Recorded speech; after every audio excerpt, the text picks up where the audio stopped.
Thank you to Pocketbook for sending us this sample, and double thank you to Pocketbook for sending us an e-reader. We haven't reviewed or so much as seen an e-reader in a very long time. This is the Verse Pro Color. This is a Kaleido 3 waterproof ebook reader with physical page turn buttons. It's compact, it has a built-in smart light, and it's 6 inches, which honestly, at this point, is a breath of fresh air amongst this slew of e-notes we've seen. So, let's dive in.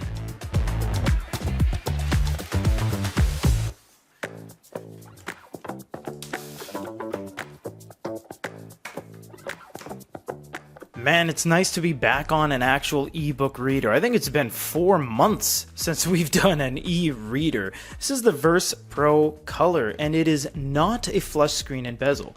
Now, I must say it is a nice looking e-reader, but it is very kind of same old from Pocketbook. Pocketbook is in no way same old. They have a very high quality design, R&D. Everything looks beautiful with its nice allocated buttons to the very small side here with ever so slight subtle finger bumps, but they have been rocking this design and this layout for many generations. You have these nice width-wide lines that almost run landscape. The fingerprinting is pretty substantial, and we alcohol our hands and wash our hands prior to each shoot, but there's a fair amount of fingerprints based off of the type of plastic. They're using a Pocketbook logo right there. It's flush into the unit, and there's nothing on the side, and the top has nothing, and the bottom has your USB-C along with a status indicator light, and as we said, all the buttons are located down beneath. It is Kaleido 3 and it is IPX8, which means it is waterproof as well. Man, that is looking very nice. Look at that color.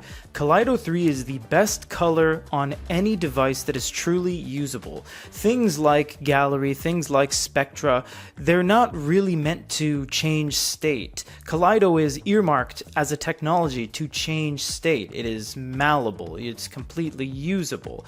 There are a few units using alternative e-paper color technologies, but they're not quite as on point as Kaleido 3 in terms of the overall usability. And this one doesn't have a touch layer for any sort of pen. It doesn't have a glass layer and a baked on screen protector on top. So it ends up just looking very high quality and bright in your face. If you turn on the glow light just a little bit to really take the edge off, you end up getting some pretty nice colors. They just really do pop. And of course, e-paper naturally takes its environment light, ambient light to its favor and has an incredible viewing distance. You can see the viewing angle on this is almost 1%. You can still see what's on the screen. Nothing naturally turns off. And actually, if you do this, you can see all the glow lights down beneath there. You see the orange and the blue, different degrees of Kelvin alternating on the bottom as you see the row of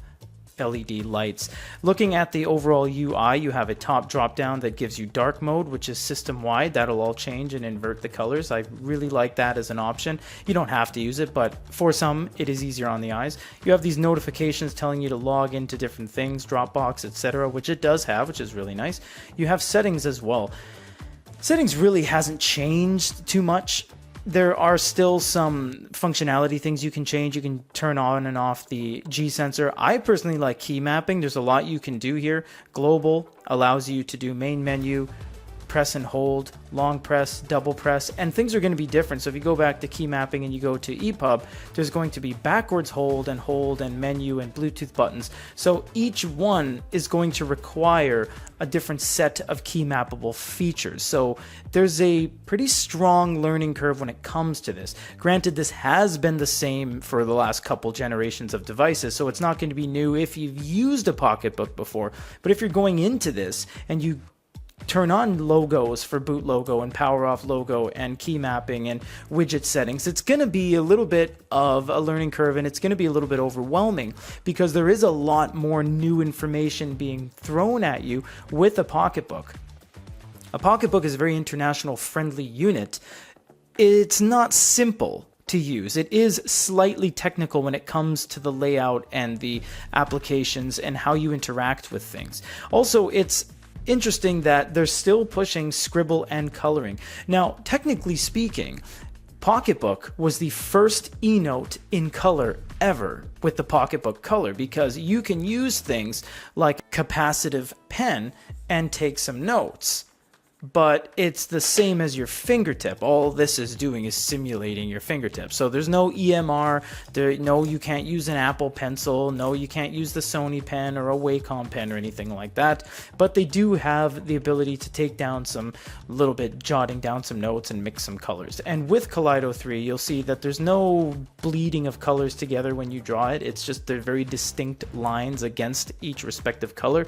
It's a very comfortable experience, and it's a very manageable experience.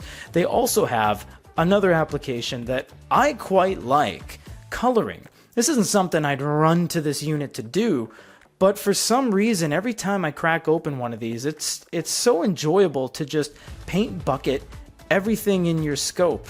And it's kind of fun to just take a break from everything and be like, hey, look at this, I just colored this mountain, and I'm going to go against the grain and make some pink mountains, which actually can happen based off of the way the sun is setting or rising respectively. But it's really cool how they have this, and honestly, if you wanted to throw this at your kid and be like, hey, color some stuff, it's pretty engaging, honestly. You do have the color guide. We'll get into some color content right now. This is a collage of example photos that they give you, and you'll notice it changed because this has a full G sensor, and it does swap all the way from 90, 180, 270 and 0. These are the color example photos they've had for many moons. We've used these as examples on gallery and other devices because they're just kind of such a good wide array of different photos. There's really nothing too poor about Kaleido. Now, when you put it up against gallery, it's a different beast, but for the most part, Kaleido is industry standard, and it is the most price efficient way to get color. There's no cheaper way to get color than Kaleido 3. If you wanted to go Kaleido Plus and use old stock of Kaleido 2, perhaps you can save a couple pennies, but for the most part, this is the best looking one, this is the fastest screen refresh, and this is, again, the most realistic, usable in everyday life situation. The gyroscope can be a little bit overactive at times, but it does do it, and you know what, it functions pretty quick, all things considered. There's only a couple things you would ever use color for on an e-book, and that would be the cover art and highlighting. Outside of that, it doesn't matter that this is color. So if you long press something like that, you're going to get your highlights. So you can do pink, yellow, green, etc. Now, it does look fantastic. It looks really high quality. But color on e-readers comes at more of a detriment than anything else, and we'll show you why. If we grab good old V-Woods and put it next to each other, you'll see that the backdrop of a color is so much more dark than a traditional non-color Carta screen. Look how different that is.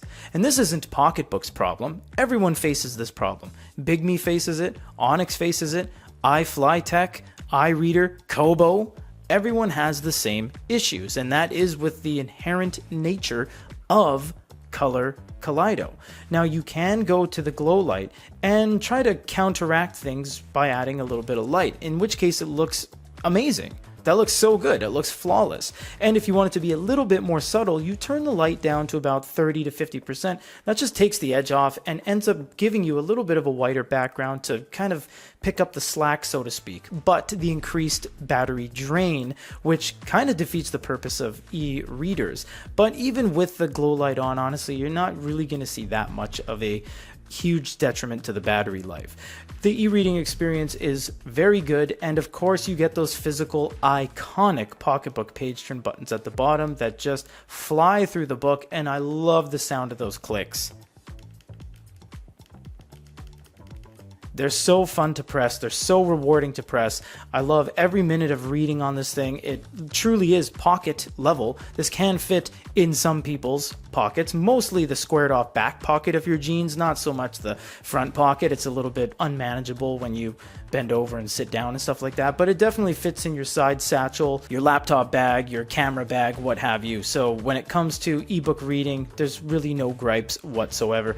Now, you'll notice it says notes, and note taking, as you can see here, has become a pretty much hand-in-hand experience when it comes to e-readers and e-notes. I mean, E-readers are synonymous with e-notes, and what comes along with that are pens and whatnot.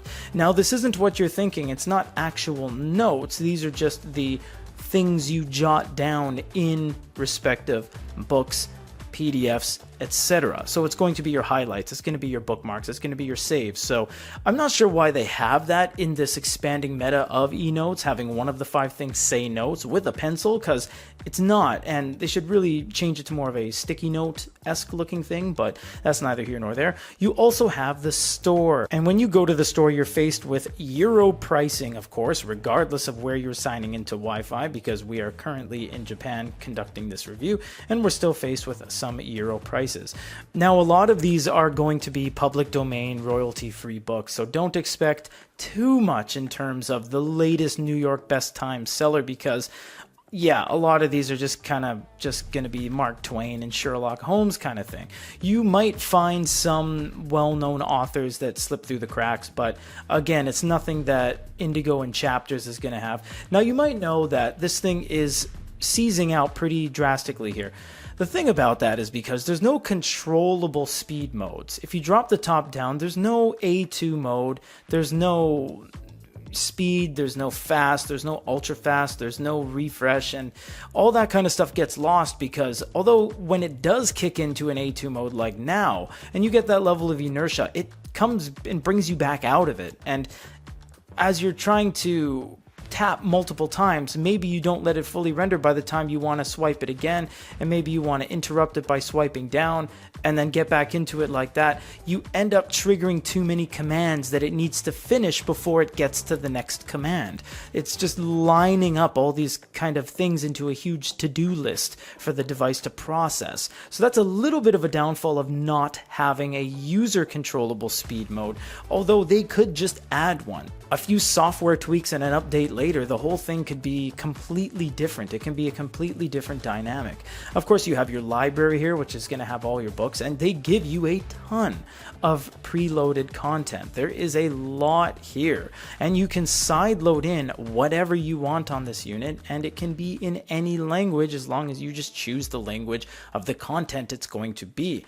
There's really no major problems with the Pocketbook Verse Pro, except for the fact that they haven't really changed much of the build and the experience throughout the countless amount of previous units up until this point. And although for familiarity that could be a good thing, don't fix what ain't broke, don't change the status quo.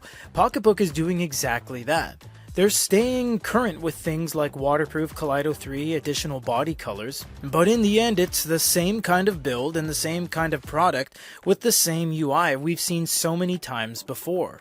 This unit on paper is great for any newcomer, we won't doubt that.